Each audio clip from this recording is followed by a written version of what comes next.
Shalom and welcome to Yeshiva B'nai Noach. I'm Tom Averna. We continue now with our beginning biblical Hebrew course. We conclude now with chapter 4 exercises from the chapter Nouns and Verbs Masculine from the First Hebrew Primer, 3rd edition. We begin the exercises now for chapter 4, and normally, as I've mentioned before, I may not do all of the exercises, or if I do them, it may just be to pronounce the Hebrew for some of these basic exercises that are fairly straightforward, fairly simple in terms of just translation of a particular word that you should know. I may not do the translation part, just the Hebrew. Although in this case, because this section is so short, frankly, I may go ahead and do the translation, but normally that may not happen on all of the exercises. So just be aware of that. So we will go through this. Here's what I recommend: that you stop the video as we've done before, but in this case, do the whole thing, do the whole exercise here. Read the Hebrew, translate it into English, and then note any that you may have trouble with, and then come back and listen, and I'll go through them all, and then you can practice as you need to, as much as you need to. Okay, so let's get started.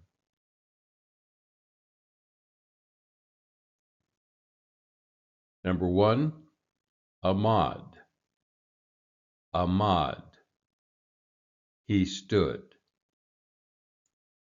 Number 2, Bain. Bain. Son. Number 3, Who. Who. He. He. Number 4, Shama. Shama. He heard. Number 5, Ish. Ish. Man. Number 6, Bait. Bait. House. Number 7, Avraham. Avraham. Abraham. Number 8, Melech. Melech. King. Number 9, Shamar. Shamar. He guarded. Number 10, David. David. David. Number 11, Davar. Davar. Word or thing. Number 12, Zachar. Zachar. He remembered. Number 13, Malach. Malach. He ruled. Number 14, Na'ar. Na'ar. A young man. Number 15, Ha-Na'ar. Ha-Na'ar. The young man. Exercise 2, read and translate. Again, take some time. Go through these on your own. See how well you do. Read the Hebrew first and then translate. And then start the video again. And I'll go through them, and then you can practice as much as you need to. Go ahead and start.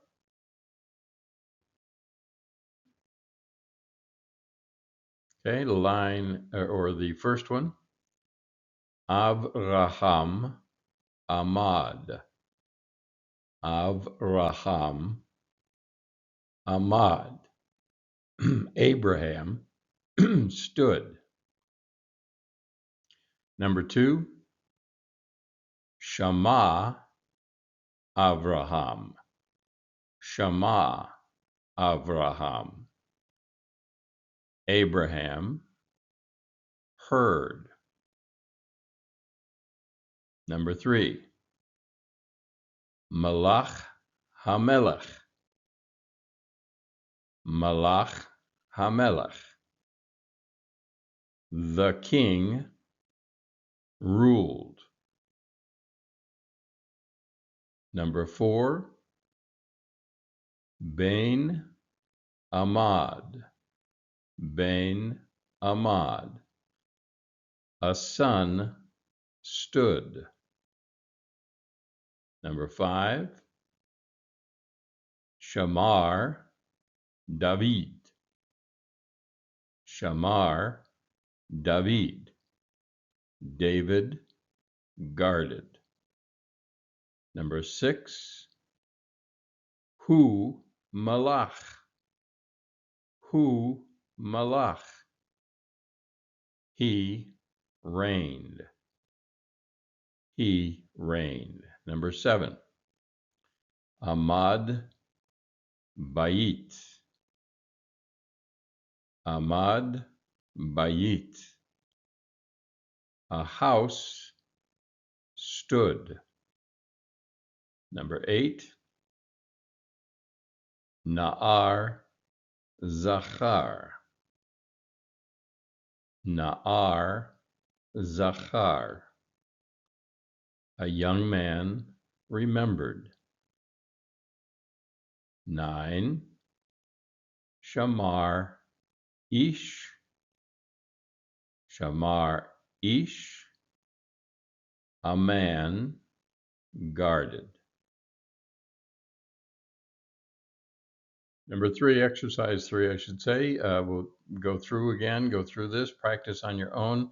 When they say read and translate the following pairs of sentences, generally speaking, the pattern of the thing that you're looking for is something will be different in the second sentence, but it should still be related in some way to the first sentence. So in this case, and in most of the cases here, it's the difference between an indefinite noun and a definite noun. So be aware of that as you're translating. That's the pattern that you're looking for. So stop the video, trying to go through these on your own. Again, reading and translating. And then when you're ready, go ahead and start it again, and I'll read through it, and then stop and practice as much as you need to.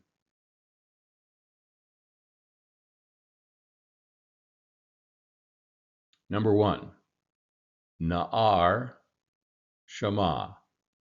Na'ar Shama. A young man heard. Ha Na'ar Shama. The young man heard. Number 2, Ahmad Bain. Ahmad Bain. A son stood. Ahmad Habain. Ahmad Habain. The son stood. 3, Ish Shamar. Ish Shamar. A man guarded. Ha'ish Shamar. The man guarded. Number 4, Malach Melech. Malach Melech. A king ruled. Malach HaMelech. The king ruled or reigned. 5, David Zachar Davar. David Zachar Davar. David remembered a word or a thing. Ha'ish Zachar Davar. The man remembered a word. Number 6, Hu shamar bayit. He guarded a house. Hamelech shamar bayit. The king guarded a house. This is a writing exercise, again, not one that we would normally do, but just to kind of go through it here with a few directions. Add the definite article ha to the following words. So you're going to make these indefinite nouns definite by adding the ha in front of it. And then remember that when you add the ha in front of it, you have to add the dagesh inside the first consonant of the word itself. So that's what they're looking for here. So you'd have ha plus a dot or a dagesh and the nun. And then go through that as you're doing it. Be sure and translate each of the words. And that's as much information that I'll give you. As I've said before, these are not going to be emphasized normally, mostly because you're not going to be adding the article to a word. You're just going to be reading the word that already has it there. So that's the main focus of this course, at any rate, is just to help you to read Hebrew uh, and translate, hopefully, a little bit as we get through it, but not to write Hebrew. So that's the reason we aren't going to normally do these kinds of exercises. Another one we aren't normally going to do, but just again to go through the information here, translate the following sentences into Hebrew. So in this case, what they're looking for in some of these, remember that when we talked about the perfect tense of Hebrew, which is essentially the past tense, um, the book said that there are several ways to translate that verb. And so they're going to give you some of the other options here of translating it. But whatever they give you, it's still going to be the basic verb that you have here. Okay. So for instance, for would be ha, because you have the here. Ha, ish, the man, shamar. And then to write the man was guarding, it would be ha, ish, shamar, same verb. It's just that there's a different way to translate it. So that's what they're looking for here. Again, recommend that you do the written exercises, but we're not necessarily going to do them or go through them here. But just pay attention to whether or not the noun that you're translating has a definite article or whether it's indefinite, in which case there would be no Hebrew to match a here. It would just simply be na'ar, young man. So na'ar, shamar. Okay. Exercise 6, pretty straightforward. Read and translate into English. So as before, please try these on your own. Read the Hebrew, translate into English, and any that you have trouble with, make a note of, either by writing it down that you had a problem or by remembering. Then start the video again, and I'll read through them and translate them, and then you can come back and practice as much as you need to.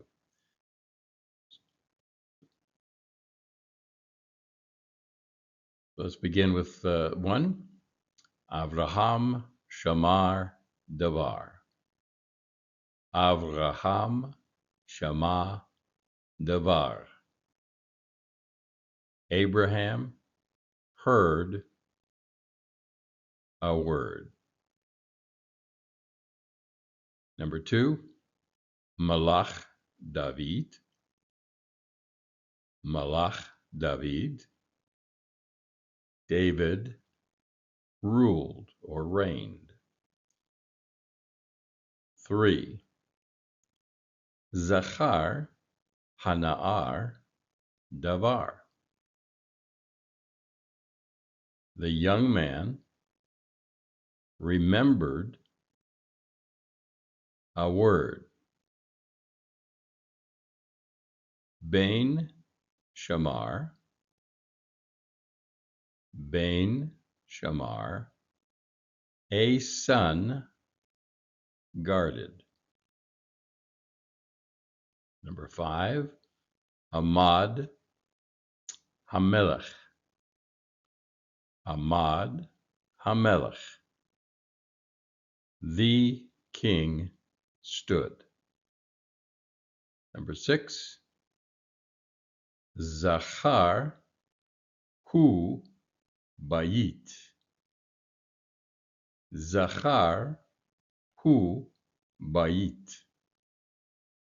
He remembered a house. Number 7, Shema ha'ish davar. Shema ha'ish davar. The man heard a word, or again, a word or a thing. Heard something.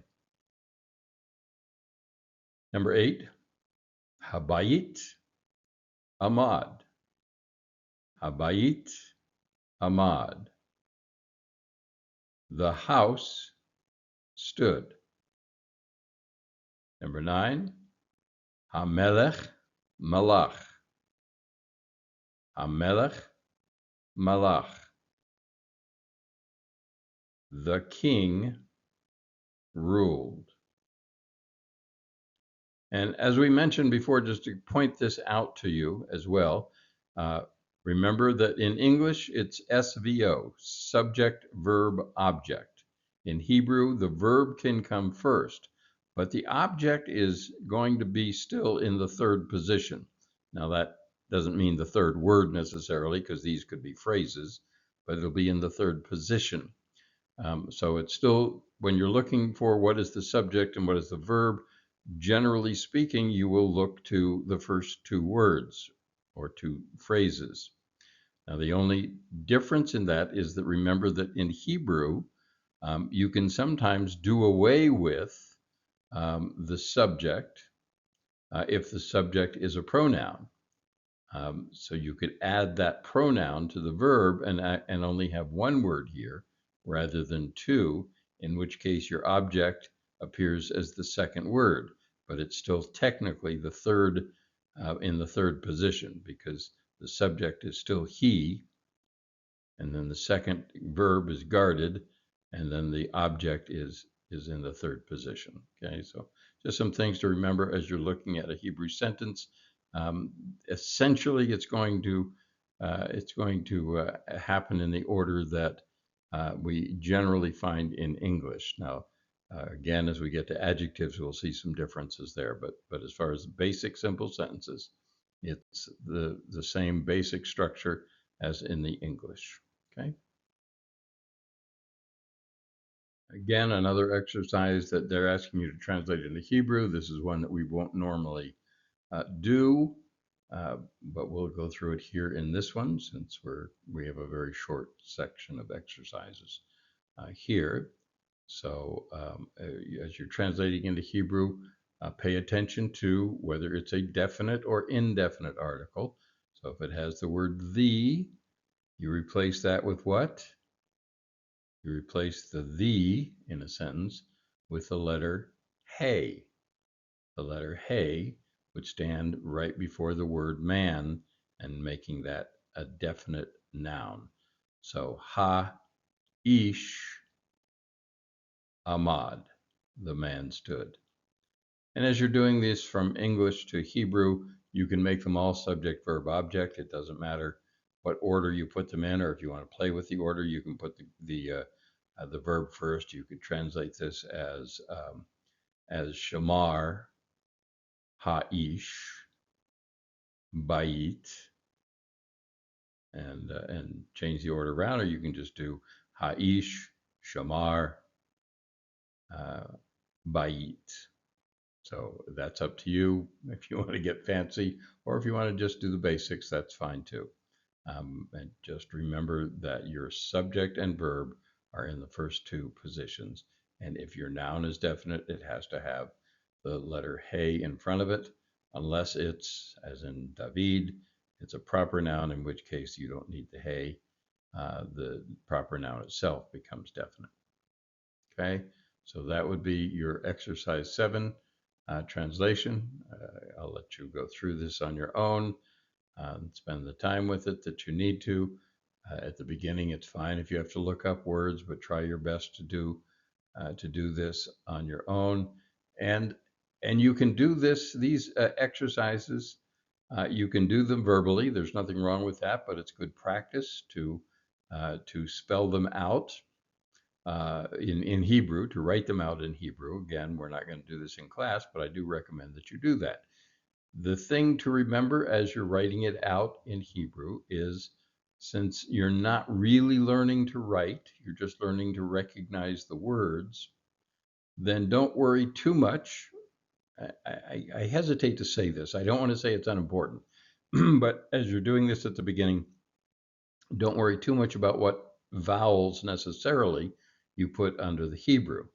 You want to get the sound right. So ha, ish. So you're going to put a hey, and then an aleph, and then a yud and a shin. But you could have a straight line under the hey as a ha, or you might even put kamatz, which would be incorrect. But again, as long as you're getting the sound right, that's really what matters here. And in point of fact, you could even not put any vowels at all, which is the way ultimately you'll be learning to read Hebrew.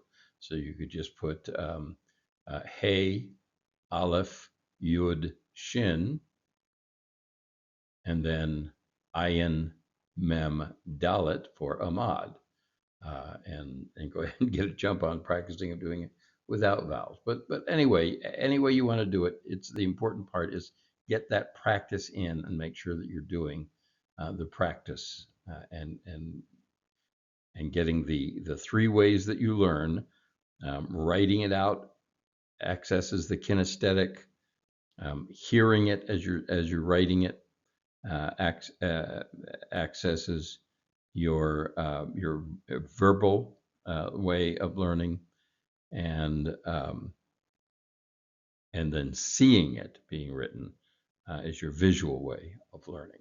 So if you put all three of those together, it's going to stay with you, and you'll have a better chance of remembering the things that you've learned. That's a look at Chapter 4, Nouns and Verbs Masculine Exercises, from the First Hebrew Primer, 3rd edition. Normally, we'll probably spend less time on some of the exercises, but the time frame probably will be close to the same, about a half hour, until we get to probably 7 or 8. Then that time will go up for the exercises. But we'll continue to separate the information from the chapter in one class, and then the exercises in a separate class. It may even come to the point as we get into doing the tall tales and the Ruth translation that we might even have 3 classes per chapter. But for right now, we'll work on 2 chapters for 2 classes for each chapter, with the first being the reading, the second being the exercises. So thanks for joining me. Join us back here again for Chapter 5 as we continue in the First Hebrew Primer, 3rd edition. I'm Tom Averna, Yeshiva B'nai Noach. Shalom.